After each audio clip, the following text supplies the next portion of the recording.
What's up, y'all? It's your boy eBay Fight Predictions in the building, and I'm gonna be breaking down Magny versus Geoff Neal. Man, great fight here. I love this fight. This card is actually a really good card, but I will not break down that. Michelle Watterson versus Maria. Stop asking. I've seen some people ask me on Instagram and it's not happening. All right. I broke it down on the full. I gave it a good enough breakdown on my full card prediction. So go check that out. But your boy ain't breaking that down, okay? And that's where I draw the I draw the line with some of these goddamn females. But it is what it is. I mean, really good fight here at welterweight though. Two ranked fighters. I mean, these guys were supposed to fight on that Anthony Smith, Alexander Rakic card, and then I think Geoff Neal got got in a car accident or something. I don't know what happened. But if we look at where these guys is ranked, Magny's ranked number 9. Geoff Neal's ranked number 10. So good spot for these guys. But let's talk about the stats, baby. Magny comes in with a record of 24-8. He's fighting out of Denver right now. Age 33, a height of 6'3", and a reach of 80. Geoff Neal is 13-3, fights out of Dallas, Texas, age 30, a height of 5'11", and a reach of 75. So first thing you see off the bat is the height and the reach disadvantage. Now Neal isn't that; he's 4 inches smaller, and then there is a 5-inch reach disadvantage for Neal. So obviously Magny is going to be the taller fighter. Magny has fought these kind of opponents before, these kind of like heavy hitters that are a little shorter than him, and like Li Lang and stuff like that. So he's kind of fought guys like that. I wouldn't say Geoff Neal is like Li Lang. He's a lot more. I would give him his credit. He's a lot more sharper than him. But if we look at in terms of notable wins for a guy like Geoff Neal, I mean, I've picked against him in a lot of fights. I picked against him in the Nico Price fight. He won that. I mean, and I thought that was a bad stoppage. It did not look like Nico wasn't defending himself, but it is what it is. I mean, I thought Nico was still in the fight. He dropped him, but it is what it is. He got it done. He showed his wrestling. He showed I would say his grit in uncomfortable situations, that he still fights, and he's not a quitter. And I thought Mike Perry was gonna beat him. So those were the only two guys I picked against him. And he knocked Mike Perry out. And I mean, it was insane. It was insanity after what happened after him knocking out Perry out, is that people started calling this kid a dark horse and he might fight for a belt. And I'm like, what do y'all talk? What? If Joe Rogan goes up to this kid and says, do you like the winner of Colby Covington versus of Kumar Usman, bro? And and I'm like watching this. It's like, how already? Like, the kid hasn't done nothing. Nothing against he has some good wins. Frank Camacho, Bilal Muhammad, Nico Price, Mike Perry. These are good wins. And he's a legitimate guy. Nico Price, I'm a big fan of him. But I know Nico Price ain't no championship level caliber fighter. He's a good fighter, and he's very like powerful, and he's very awkward, and he's a hard fight for anybody. But he will lose to the top echelon guys. And Nico's not even ranked in the top 15, so it's like, I consider him a top 15 welterweight, but he has to make those rankings first, So he hasn't made that yet. And then his loss to Stephen Thompson. I mean, I feel like a lot of people knew this was gonna happen. I knew some guys that were picking Geoff Neal as an underdog, and I'm like, y'all tripping, man. I knew they was tripping. And Wonderboy went out there and, I mean, outclassed him. Just made him look stupid, and had his way with him. So, I mean, besides that, though, he's been looking pretty solid. And I feel like judging him off of that Wonderboy loss would be unfair. He does have a loss to Kevin Holland. I did watch that fight a while back. He kind of just got outworked with the jab and the front side kick that Kevin was doing. Kevin was able to utilize his reach really well, and Neal went for a lot of takedowns in that fight. He does have a loss to Martin Sano via rear naked choke, and that's about it. Yeah. The Kevin Holland, He lost in the third round. He got finished near the end and got whooped on. And yeah, Holland's reach was too much. I think Holland got some long arms though. Holland got some long arms, if I say so myself. But in this matchup with Neil Magny, if we look at Neil Magny's notable wins, man. I mean, the guy has beaten some really, really good people. He's beaten some really, like Robbie Lawler. The Anthony Rocco Martin fight, I thought that fight, I mean, hey, he did not look good in that fight. And there's a real, I mean, maybe Rocco Martin won that fight. I will admit that. He did beat Jili Lang, which has aged well. He does have a loss to Santiago Ponzinibbio.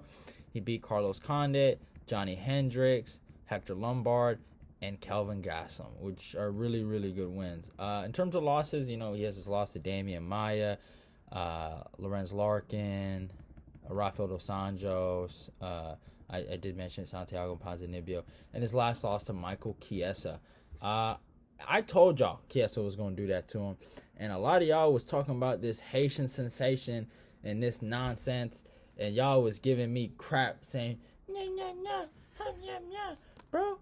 Neil Magny gonna use his pace, and he's gonna get Chiesa tired, bro. Like, Chiesa ain't the GOAT. What's wrong with y'all? What's wrong with y'all? Chiesa's the GOAT, y'all. That's my boy. And hey, that's your number one contender, via the words of Ali. So put some respect on Chiesa's name. But in terms of that matchup, I wasn't surprised. So I see a lot of predictors. They're using that loss to hurt Magny. How are you going to attack Magny for losing to the number one contender for the welterweight title? All right? The champion wants to fight that guy, So I don't get why that's hating. Like not that it's hating. I don't get why that's a bad thing. He lost to the number 6 guy in the world, man. Before that, he beat Rafael Dos Anjos. In my humble opinion, has done way better than Neil Magny in the welterweight division. Now, Magny might have more of a resume at welterweight in terms of guys he's fought, but Dos Anjos has fought for welterweight gold. He's been in the top 5. I think he was ranked number 1 at welterweight at one point. Like, how is that a bad thing? I don't get it. He beat a better, obviously MMA math. We shouldn't use it all the time, but Chiesa beat a guy that was better than Magny. And I think Dos Anjos was in the top 5 when Chiesa beat him. And then it's like, what's it called? Chiesa doesn't even get like a top 5 ranking. Then he goes and beats Magny and doesn't get rewarded for it. So, a lot of shenanigans going on. I don't get it. But it is what it is. With that, but I feel like in this matchup, here's what I'll say: Geoff Neal, I don't think Neal will take him down, and I don't think Neal wants to take him down. I don't think Neal's gonna go. Neal's a striker. I think what Neal should do is kind of pressure Magny against the cage, go chop them legs, and go attack that with that body kick, and maybe go up high with the high kick, and just pressure Magny with a smart pressure. Use your jab. Use multiple jabs to get to where you want to get, and obviously use what Santiago Ponzinibbio did, kind of just corner him and just break him, right? The thing with this matchup, and everyone brings up the leg kicks, but I've never really seen Neal even throw any things like that. I've seen him throw a lot of crazy body kicks, so I don't think that's going to go in there and affect Magny, and I feel like Magny will learn from that Ponzinibbio fight, and I think for Magny to really win this fight, he's going to have to use pace. I think he's going to have to use the clinch. He's going to have to get this guy tired. I've seen Geoff Neal deal with adversity in certain moments in his career against Wonderboy and against Nico Price. Against Nico Price, he went for the takedown. That seemed like the last-ditch effort, and I wasn't too impressed with it, and I still hold that against him, and I feel like Nico would have beat him if they went 5 rounds and the fight didn't get stopped. But that's all ifs, right? And against Wonderboy, he actually impressed me where he was able to deal with the output and the adversity that Wonderboy was giving him, and he stayed tough. I thought Wonderboy could have finished him. I thought there was a point like maybe Wonderboy can get a finish, but he stayed tough. But Wonderboy did break his knee, I think, and had an injury or something happened with his knee. I'm not gonna say he broke anything, but he had a situation in that fight, and maybe that's why he couldn't, really try to hurt him. And I think Magny should look at that and be like, I don't feel like this guy has went through true adversity. And the times when he's went through true adversity, he's lost. Against Kevin Holland finished him late. He didn't know how to deal with Holland's jab and his output and the 1-2, and he just got cornered and he went up like this. That's what I see. I don't think Neil Magny will get a finish, but I feel like Magny will do Geoff Neal like he did Li Jilang, and in terms of activity, and I feel like, man, Magny, he does this. He'll lose a fight and then he'll win the next one. He's one of these guys where it's like sometimes on his worst night he'll show up for one of his biggest fights, but on his best night he'll show up for a fight that doesn't even really matter. So I think Magny will show up, and I think he gets the decision victory over Geoff Neal. So hope you guys enjoyed the video. That's it.